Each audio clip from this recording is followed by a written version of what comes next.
The reef knot, or square knot, is used to tie two ends of a single piece of rope together to secure something. It's also used by sailors when reefing or furling sails, hence the term reef knot. But it's a very old knot, and its history can be traced back to ancient Egypt, where the shape of the knot was thought to hold mystic powers, and it was used as a healing charm. Also, it's been recorded in ancient Roman and ancient Greek history that they too thought it had mystical powers, and it was used as a protective amulet. It was also thought that it possessed or symbolized the fertility of the god Hercules, and was worn by brides during the wedding day. Hence the term possibly of tying the knot. It's also got history that it was used in conjunction with another knot as a potential tampering detector, but we'll have a look at that when we come to tie the knot itself. So I told you that a reef knot was used to tie two ends of a single piece of rope together to secure something. However, for demonstration purposes, what I'm going to use a green and a yellow rope, just so that you can see what's happening with the knot. There's also a little rhyme, if you like, that goes with tying the knot, and it's a very simple knot to tie. Right over left and round, then left over right and round. You'll know if you've done it right because both standing ends of the rope are on the same side, and if you hold the ropes or the two ends and push and pull, you'll find the knots slide over each other like that. Now last time I started right over left. It doesn't matter providing you stick to the same little rhyme of left over right and round, then right over left and round.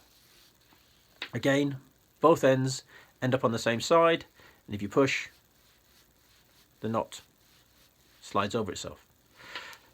One main problem with this knot is that the tighter that you pull it, the tighter the knot gets, which is fine up until the point that it jams.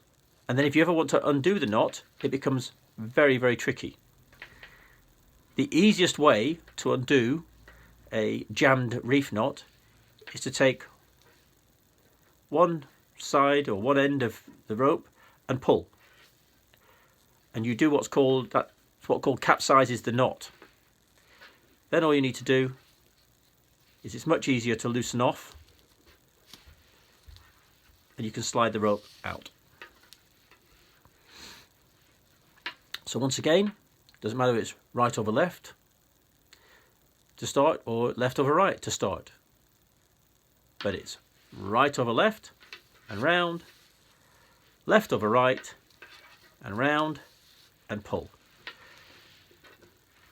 Both standing ends are on the same side of the working rope, and if I hold the two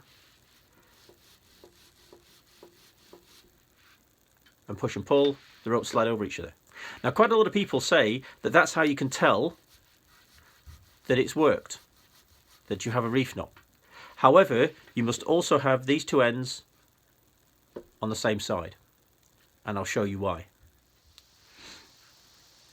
So here we have a knot that slides over itself.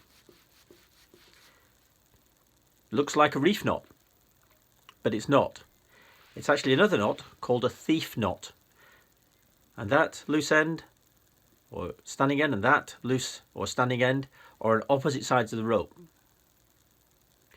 And what people would do is they would make this knot and then tuck these two ends away so that by all appearances it looks like a reef knot.